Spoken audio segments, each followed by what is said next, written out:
welcome to podcast Diksi, diskusi berisi SMK Negeri 1 Air Joman. Nah, buat kalian yang masih asing, apa sih itu Diksi? Jadi Diksi itu adalah diskusi berisi yang ada di SMK Negeri 1 Air Joman. Buat kalian nih viewers baru yang baru join, jangan lupa ya singgah ke video sebelumnya juga. Nah, karena video kali ini tuh spesial, bintang tamunya juga harus spesial dong. Siapa sih yang gak kenal sama beliau? Karena kegantengannya, ya kan? Silakan Pak, perkenalkan diri, nama, alamat, sama umurnya. Ini kayak mau daftar KTP ya. Biar sekalian aja. Ya baik, terima kasih. Assalamualaikum warahmatullahi wabarakatuh. Waalaikumsalam warahmatullahi wabarakatuh. Perkenalkan sih, nama saya Didi Gusrianto, belum ganti ya. Kebetulan masih tinggal di Siumbut-Umbut, Simpang Pikir itu. Kemudian masih punya istri 1 ya, dan anak juga baru 3. Itu aja mungkin. Oke, baik Pak. Nah, di sekolah ini kan Bapak berstatus sebagai seorang guru. Kalau boleh tahu nih, Bapak ngajar sebagai guru apa sih?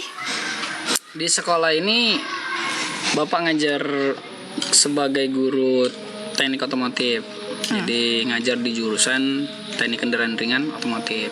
Oke, begitu Pak. Tahun berapa sih Bapak mulai jadi seorang guru? Menjadi seorang guru mungkin nggak di sini ya.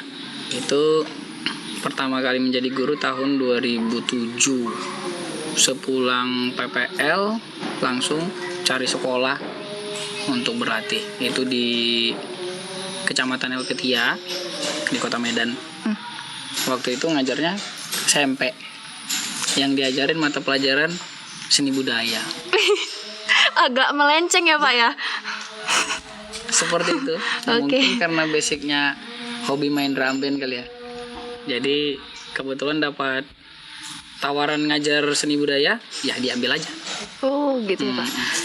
Berarti Bapak tamat sekolah jadi langsung jadi guru gitu lah Pak? Nggak ngambil profesi yang lain gitu? Gini, 2007 itu saya masih jadi mahasiswa ya. Belum jadi guru. Itu pulang magang PPL namanya untuk jadi guru, masih dalam status mahasiswa. Tapi karena memang kepengen jadi guru ya cari sekolah. Seperti itu. Jadi menurut Bapak jadi guru ini cita-cita Bapak atau enggak? Atau Bapak punya cita-cita lain sebelum jadi guru? Cita-cita ada sih beberapa, cuman memang jadi guru ini cita-cita yang pertama. Itu waktu SD kelas 2. Jadi guru Bapak tuh nanya satu-satu nih, ditanyain, ini cita-citanya apa nih? Semua pada tunjuk tangan, polisi, tentara, dokter. Bapak jawab aja jadi guru. Itu aja. Jadi dari kecil memang pengen jadi guru. Emang mau jadi guru otomotif atau mau jadi guru seni budaya? Nah, jadi kalau bicara guru seni budaya atau otomotif, sebenarnya waktu kecil tuh nggak ngerti sih mau jadi guru aja gitu. Karena ngelihat guru kalau ngajar itu asik gitu, penyayang, penyabar kan gitu. Namun begitu di SMA kebetulan ikut daftar untuk beasiswa, ikut ujian SPMB waktu itu 2004. Ada 3 pilihan yang harus dipilih. Jadi salah satunya guru otomotif. Alhamdulillah ya di situ lulusnya. Gitu ya Pak. Jadi apa first impression Bapak atau perasaan Bapak saat pertama kali ngajar? Pertama kali ngajar. Nah, gini. Kalau ngajar mungkin ngajar sebagai guru tahun 2007 ya, sepulang PPL. PPL itu 2007 bulan 6. Itu latihan yang ditugaskan dari kampus. Tapi kalau perasaan pertama mengajar itu bukan di situ sebenarnya. Jadi sebenarnya Bapak dari SMA itu udah mulai dapat tugas membimbing kawan-kawan sebagai seorang atlet drum band waktu itu dari kelas 1 SMA. Bapak di kelas 2 sudah menjadi asisten pelatih. Hmm. Sehingga kalau menyampaikan materi, waktu itu materi drum band ya, alhamdulillah nggak ada kendala sih. Awal-awalnya belajarnya di situ, itu jadi modal. Hmm. Bapak memilih jurusan pendidikan teknik mesin, sehingga waktu PPL ya enjoy aja, nggak ada problem sih tentang ngajarnya. Hanya muridnya ya, karena muridnya tuh gede-gede, nakal-nakal ya, anak-anak seumuran kalian tuh kan banyak mimpinya, jadi ya tantangannya di situ sih. Kayak gitu ya Pak. Jadi kan Pak, hidup ini kan penuh dengan tantangan dan kegagalan ya kan Pak. Benar. Kalau keduanya muncul di saat posisi Bapak sedang mengajar di kelas, apa yang bakal Bapak lakukan? Seperti biasa ya, kalau jadi guru SMK itu tiada hari tanpa tantangan, kan gitu ya. Tiada hari tanpa tantangan ya. Kalau mengikutin ego ya, ngikutin perasaan ya, sebenarnya mau aja ngajak anak-anak tuh duel. Apalagi anak-anak otomotif itu kan laki-laki ya. Tapi sebagai seorang guru kan kita harus memberikan contoh, salah satunya kesabaran. Jadi menghadapi tantangan-tantangan di kelas itu ya mesti jadi orang tua lah. Walaupun bapak masih muda dan ganteng, tapi ya harus berusaha tampil sebagai orang tua ya. Iya. Nah kan Pak, seperti yang kita tahu kan, Bapak tuh ngajarnya di SMK, yang mayoritas siswanya tuh lebih banyak cowok daripada cewek. Ya. Nah, cara Bapak sebagai seorang guru mengatasi sikap mereka yang kurang disiplin itu gimana Pak? Tidak sulit sebenarnya, karena kembali ke pengalaman pribadi. Kalau orang yang biasa nakal waktu mudanya, ngadepin anak-anak nakal itu seperti mengenang masa lalu.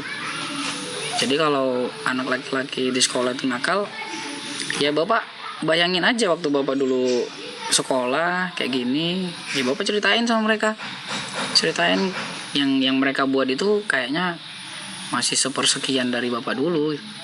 Nah, dengan begitu anak-anak kan akan tertarik, mereka akan lupa dengan kenakalannya, malah jadinya bertanya gitu.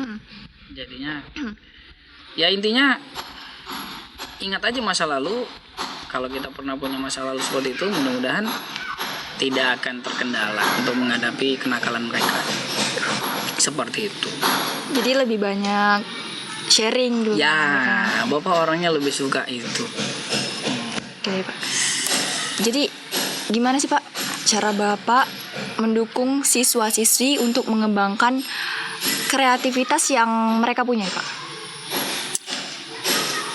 Banyak kesulitan untuk ngelakuin itu, tapi itu tadi bapak katakan, karena bapak dulu nakal tapi juga berprestasi ya.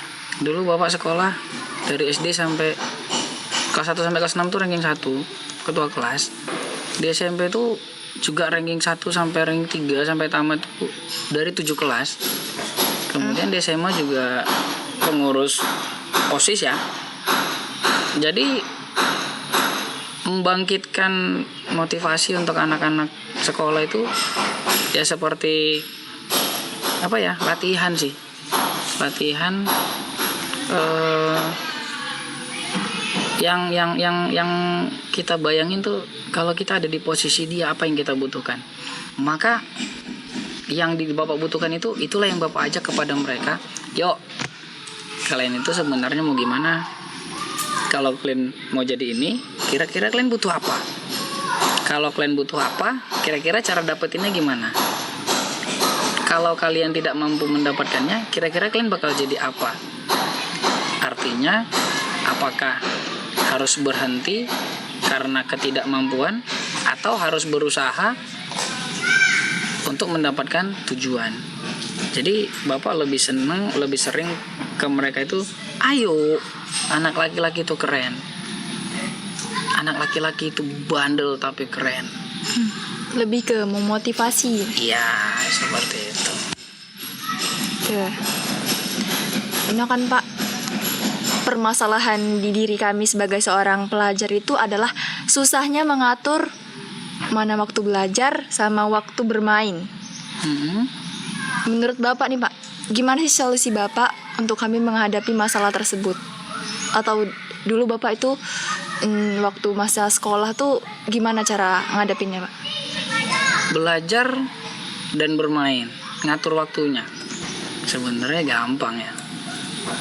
Waktu belajar Bapak main-main. Waktu main-main Bapak belajar. Paham nggak maksudnya? Enggak. Jadi gini, belajar itu butuh konsentrasi ya. Tapi jangan lupa, kalau kita konsentrasi dengan pelajaran, tapi kita tidak menyelinginya dengan candaan misalnya, kemudian relaksasi misalnya, ya kan? Ya kita akan kena stroke, kan gitu. Jadi robot yang di dalam kelas itu hanya dengerin guru, keluar dari kelas jalannya kaku, sampai di rumah geblak jebret gitu, kan gitu. Nah, sehingga muncul frustasi. Jadi cara Bapak ngakalinya dulu, dan itu Bapak tularkan kepada anak-anak. Kalau belajar itu harus fokus, tapi ingat jangan tegang. Artinya guru juga kepengen muridnya itu memberikan respon yang kadang-kadang ngajak ketawa, kadang-kadang ngajak bercanda, kan gitu. Jadi nggak melulu harus menegangkan. Kelas yang menegangkan itu ibarat gua yang gua yang sangat dalam gitu, horor. Seperti itu. Jadi main dengan belajar Bapak kolaborasikan dalam setiap kegiatan Bapak. Ketika main, fokus mainnya apa? Belajar, dipelajarin. Dan Bapak suka strategi. Di dalam permainan ada strategi untuk belajar. Di dalam belajar ada cara untuk bermain. Seperti itu. Ada nggak sih Pak hal tersulit yang Bapak pernah alami selama menjadi seorang guru? Banyak sekali yang sulit. Salah satu yang paling sulit adalah ketika anak murid ini tidak didukung oleh orang tua. Seperti contoh nih, baru seminggu yang lalu Bapak dihubungi sama PT Kapela Daihatsu untuk minta anak PKL. Bapak selalu bilang sama anak-anak, sampaikan kepada orang tua kalian sejak kelas 1 nih, bahwa kalian nanti akan Bapak orbitkan ke PT-PT besar untuk magang. Jadi tolong sampaikan pada orang tua untuk disiap-siapin itu amunisinya, ya kan? Ya tentunya materi ya. Jadi ketika Bapak tanya mereka siapa yang minat, banyak yang minat, tapi kandas karena ketika ditanya kepada orang tua, nanti dulu lah, ini masih mau beli ini dulu, ini masih mau bayar uang sekolah adik dulu. Jadi salah satu tantangan yang terberat itu, bahwa program magang untuk anak-anak TKR itu kadang-kadang terganjal oleh orang tua. Karena faktor ekonomi juga ya? Iya, itu dia. Tidak percaya dirinya orang tua bahwa apa yang dia korbankan untuk anaknya dalam hal materi itu akan kembalinya lebih banyak ketika anaknya sukses. Seperti itu. Jadi Pak, cara Bapak sebagai seorang guru untuk menjalin hubungan atau pendekatan pada murid yang mungkin harus lebih diperhatikan itu gimana Pak? Bapak, mungkin kalian sering lihat Bapak itu yang Bapak stop di jalan ketika jalan di sekolah bukan hanya jurusan TKR, tapi anak RPL, anak TSM, anak TPL Bapak stop tuh. Apalagi kalau dasinya nggak dipakai, kan gitu. Itu salah satu cara Bapak untuk mendekatin mereka itu dari perhatian, kan gitu. Jadi kalau seorang guru sudah memberikan perhatian kepada siswa, pasti ada sudut hati siswa itu yang terbuka untuk mendengarkan, dan pada akhirnya dia akan ngikutin apa yang sebenarnya harus dia jalani berdasarkan arahan dari gurunya. Seperti itu. Ya sebagai contoh, kalian kan bapak sering cerewetin sama kalian. Kan gitu. Nah bapak nggak pandang jurusan apa, karena itu tugas bapak sebagai seorang guru. Pendekatan psikologi kepada siswa itu sangat penting. Nggak melulu hanya dimarahin.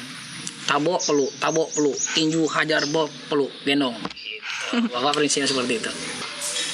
Ada nggak sih Pak perubahan atau kemajuan yang Bapak rasakan selama menjadi guru di sini? Di bapaknya atau di sekolahnya? Di Bapaknya. Di bapaknya ya. Ini pertanyaan sulit ya. Karena nggak mungkin bapak nilai diri bapak sendiri ya. Cuman setidaknya beberapa perubahan terjadi di diri bapak. Yang pertama, ketika bapak pertama kali ngajar di sini tahun 2009, itu bapak bukan seorang kepala program, hanya guru biasa. Nah, ketika tahun 2015 apa 16 bapak lupa tuh. Bapak jadi ketua jurusan sampai hari ini, banyak perubahan sih memang. Ya mulai dari dulu bapak ngajar itu suka main tinju-tinju, murid ditelanjangi bajunya, celananya enggak ya, bajunya kayak gitu. Banyak tuh bapak simpen foto-foto tuh mereka belajar nggak pakai baju untuk menyentuh mental mereka bahwa ini belajar loh, ada disiplin yang harus dilaksanakan, jadi nggak berantakan gitu. Tapi setelah bapak jadi kaprok, pelan bapak jadi orang yang lebih lembut kayaknya ya. Jadi nggak ada lagi anak-anak itu yang bapak lihat ngomong kasar ke bapak karena dia marah sama bapak, itu udah nggak ada lagi. Karena memang sekarang ini bapak lebih kepada sekarang saya adalah orang tua. Lebih ke perubahan emosional ya Pak? Iya betul. Kalau materi jangan dulu kan, jangan dulu, belum lagi kalau materi karena memang belum dikasih Allah gitu. Puas.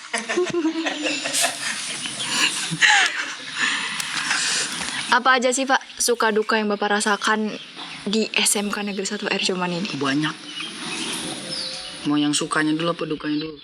Dukanya dulu deh. Wah ini berat ini. Dukanya itu yang paling nggak bisa bapak lupakan adalah kehilangan teman-teman keren, kehilangan teman-teman yang luar biasa kemampuannya sebagai seorang guru dalam mendidik anak, hanya gara-gara mereka itu down, tidak percaya diri karena tantangan yang diberikan oleh zaman maupun atasan. Jadi mereka pelan-pelan satu persatu mengundurkan diri dan berpindah profesi dari guru. Ada yang menjadi kepala gudang perusahaan, ada yang menjadi supervisor di pabrik apa gitu, dan ada yang jadi pedagang. Jadi bapak betul-betul kehilangan mereka itu di tahun 2014 sampai 2015. Sedih. Bahkan sampai sekarang bapak nggak bisa ngelupain itu. Bapak kehilangan teman-teman bapak. Sukanya Pak? Sukanya banyak. Ya, banyaknya karena setiap tahun selalu ketemu dengan anak-anak yang luar biasa. Tahun ini seperti ini, tahun ini seperti ini. Dengan cara bapak mengajar yang sama tapi hasilnya berbeda. Dan kemari-kemari mungkin karena teknologi semakin canggih ya, komunikasi semakin dekat. Jadi anak-anak didik bapak itu semakin kemari mereka itu kalau di luar sekolah sudah seperti adik ataupun ponakan bapak sendiri. Bahkan yang sudah alumni juga sudah seperti ya keluarga bapak gitu. Sangat akrab. Itulah senangnya. Saran dong Pak buat guru-guru muda di luar sana yang mungkin ada niatan nih buat terjun dalam dunia pendidikan. Untuk yang muda-muda ya, yang belum terjun ya, sarannya sih pertama yakinkan diri dulu. Menjadi seorang guru itu tidak akan pernah kaya. Itu yang pertama. Yang kedua, jadi seorang guru itu harus rela mengorbankan 80% perasaannya demi anak-anak yang dia didik. Selanjutnya persiapkan diri untuk ya jangan jadi guru yang nantinya cuma mengerjakan tugas sebagai guru, sekedar tugas seperti orang yang jualan di pajak, yang penting habis itu pulang. Karena menjadi seorang guru itu tanggung jawabnya dunia akhirat. Jadi apa yang disampaikan, apa yang dilakukan itu akan tertanam di kepala murid-murid sepanjang mereka hidup. Jadi intinya siapin lahir dan batin, jangan cuman nafsunya aja. Seperti itu. Terakhir nih Pak, harapan Bapak untuk SMK Negeri 1 Air Joman ke depannya? Kedepannya harapan Bapak terlalu besar sama SMK Air Joman, karena sudah banyak prestasi yang didapatkan SMK Air Joman, namun tindak lanjutnya atau penerusnya nggak ada gitu, artinya tidak teruskan. Contohnya seperti misalnya dulu SMK Air Joman sebelum ada Batako di lapangan ini, murid-murid kita itu juara untuk bidang atletik, selalu juara setiap tahun, minimal tuh juara 2 tingkat kabupaten, juara 3 tingkat provinsi. Kemudian beberapa tahun kemudian kita sudah punya kegiatan lingkungan sampai provinsi menghargai lingkungan sekolah kita itu sangat baik dan mereka memberikan banyak fasilitas ya, sampai dinas lingkungan provinsi memberikan bangunan yang di ujung sana untuk bangunan kompos. Namun kemari-kemari itu hanya terjadi waktu kemarin, tidak ada kelanjutannya. Jadi harapannya kalau bisa nih SMK Air Joman nih biar tempatnya di kampung tapi napasnya seperti sekolah di kota. Anak-anaknya nggak cuman rame segini aja ya, karena sekolah di kota itu jam 5 sore muridnya baru pada keluar dari sekolah, dari segala kegiatan. Jadi ya harapannya SMK Air Joman ini semakin maju, tentunya dari murid-muridnya harus berpikir maju, bukan hanya mendengarkan arahan dari gurunya, tapi ciptakan nuansa baru sesuai keinginan murid yang bisa mengembangkan sekolah. Seperti itu. Nah mungkin itu aja tadi podcast kita hari ini. Makasih buat Pak Didi udah mau jadi narasumber kita hari ini. Semoga podcast hari ini tuh menginspirasi buat kalian semua. Nah buat yang mau kita undang lagi narasumbernya, klik kolom komentar di bawah ya. Jangan lupa nonton video sebelumnya juga. Oke? Mohon maaf jika ada salah kata ataupun salah menaruh rasa, karena kita hanya manusia biasa. Oke? See you next video guys. Sampai jumpa. Dadah.